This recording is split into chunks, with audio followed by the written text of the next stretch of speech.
पुणे आणि पिंपरी चिंचवड महापालिकेमध्ये राष्ट्रवादीसोबत युती न करण्याची घोषणा मुख्यमंत्री देवेंद्र फडणवीस यांनी केली आणि या घोषणेनंतर पिंपरी चिंचवडमध्ये दोन्ही राष्ट्रवादी एकत्र येण्याच्या हालचाली सुरू झाल्याचं पाहायला मिळतंय।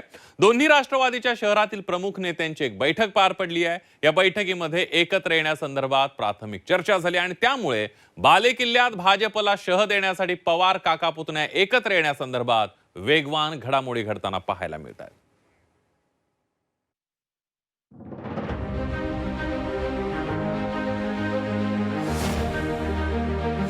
येणाऱ्या महापालिकेमध्ये आपण एकत्र लढूया, जेणेकरून आपली मतविभागणी होणार नाही। मतविभाजनाचा फायदा हा भारतीय जनता पक्षाला व्हायला नको। 60 जागांवर आमची अपेक्षा असणार आहे की 60 जागा दादांनी आम्हाला दिल्या पाहिजे। निवडणूक कशी लढावी त्यांनी त्यांचा पूर्ण निर्णय घ्यायचे आहे। पिंपरी चिंचवडमध्ये अजितदादा आणि शरद पवार गट एकत्र येतील असं आम्हाला वाटत नाही। राज्यात महापालिका निवडणुकांचं बिगुल वाजलंय। 29 महापालिकांचा निवडणूक कार्यक्रम जाहीर करण्यात आलाय। निवडणूक कार्यक्रम जाहीर झाल्यानंतर अवघ्या तासाभरातच मुख्यमंत्री देवेंद्र फडणवीस यांनी पुणे आणि पिंपरी चिंचवडमध्ये राष्ट्रवादी सोबत युती करणार नसल्याची घोषणा केली आणि त्यामुळे एकाकी पडलेल्या राष्ट्रवादी काँग्रेसने आता पवारांच्या राष्ट्रवादी सोबत जाण्याची तयारी सुरू केली। तर दुसरीकडे राष्ट्रवादीला हात देण्यासाठी पवारांची राष्ट्रवादी ही सरसावल्याचं पाहायला मिळतंय।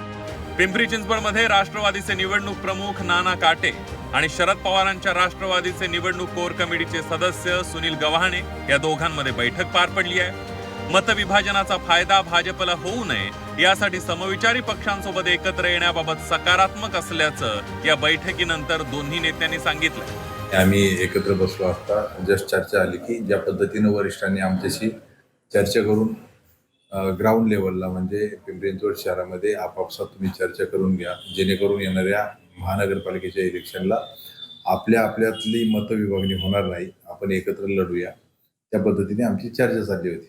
नाही, ज्या पद्धतीनं दादांनी आमच्याशी चर्चा करून खाली चर्चा करायला सांगितली त्याच धर्तीवर काही दिवसापूर्वीच माझ्या मुलीचं लग्न सोहळा पार पडत असताना आदरणीय सुप्रियाताईंचा शुभ आशीर्वाद देण्यासाठी मला फोन आला होता। त्या दरम्यान बोलत असताना ताईंनी देखील सांगितलं की येणाऱ्या महापालिकेमध्ये आपण एकत्र लढूया, जेणेकरून आपली मतविभागणी होणार नाही।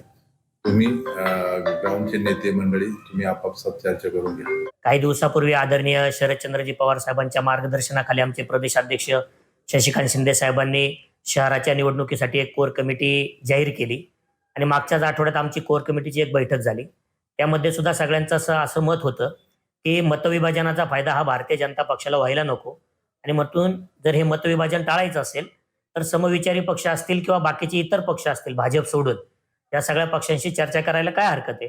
आणि त्या अनुषंगाने आज देखील मी कोर कमिटीचा मेंबर असल्या कारणाने आज नाना काटे यांच्याशी आम्ही प्राथमिक चर्चा केली। आमचे कोर कमिटीचे बाकीचे मेंबर आहेत ते त्यांच्या पातळीवर वेगवेगळ्या नेत्यांशी चर्चा करत आहेत आणि या सगळ्याला एक सामूहिक स्वरूप पुढच्या 2-3 दिवसात कसं आणता येईल याचा आमचा प्रयत्न आहे। पिंपरी चिंचवडमध्ये दोन्ही राष्ट्रवादीच्या नेत्यांमध्ये झालेल्या बैठकीत एकत्र येण्यासंदर्भात प्राथमिक चर्चा पार पडली आहे। मात्र जागा वाटपासंदर्भात अद्याप कोणतीही चर्चा झालेली नाहीये। जागा वाटपाबाबत लवकरच बैठक होईल, मात्र त्याआधीच पवारांच्या राष्ट्रवादीचे शहराध्यक्ष तुषार कामठे यांनी 60 जागा मिळाव्यात अशी अपेक्षा व्यक्त केली आहे। अजितदादांबरोबर गेला तर साधारणतः तुमची किती जागांची मागणी असणार आहे? नाही, नक्कीच आमची जागांचं जे आमच्याकडे इच्छुक आहे, जे पहिल्या दिवसापासून आमच्यासोबत आले, फक्त थांबण्याचा निकष नाही निवडून यायचा निकष आम्ही लावलेला आहे। तर आम्ही नक्कीच 60 जागांवर आमची अपेक्षा असणार आहे की 60 जागा दादांनी आम्हाला दिल्या पाहिजे। राष्ट्रवादीने युती कुणाशी करावी, पक्ष कसा चालवावा हा सर्वस्वी अजित पवारांचा अधिकार असल्याचं म्हणत महसूल मंत्री चंद्रशेखर बावनकुळे यांनी पिंपरी चिंचवडमधील दोन्ही राष्ट्रवादीच्या एकत्र येण्यावर अधिकचं बोलणं टाळलं। तर दुसरीकडे पिंपरी चिंचवडमध्ये दोन्ही राष्ट्रवादी एकत्र आल्या तरी सुद्धा काही परिणाम होणार नाही। तिथे भाजपची देखील मोठी ताकद असल्याचं भाजपचे माध्यम प्रमुख नवनाथ बन यांनी म्हटलंय। त्यांचा पक्ष त्यांनी कसा चालवायचा, त्यांनी निवडणूक कशी जिंकायची, निवडणुकीमध्ये यश पराजय जे काय होईल ते होईल, पण निवडणूक तर निवडणुकीच्याच तत्वावर जिंका लागतं किंवा निवडणूक लढावी लागतं। त्यामुळे त्यांना त्यांच्या पक्षाचा पूर्ण अधिकार आहे। त्यांचा निवडणूक कशी लढावी त्यांनी त्यांचा पूर्ण निर्णय घ्यायचे आहे।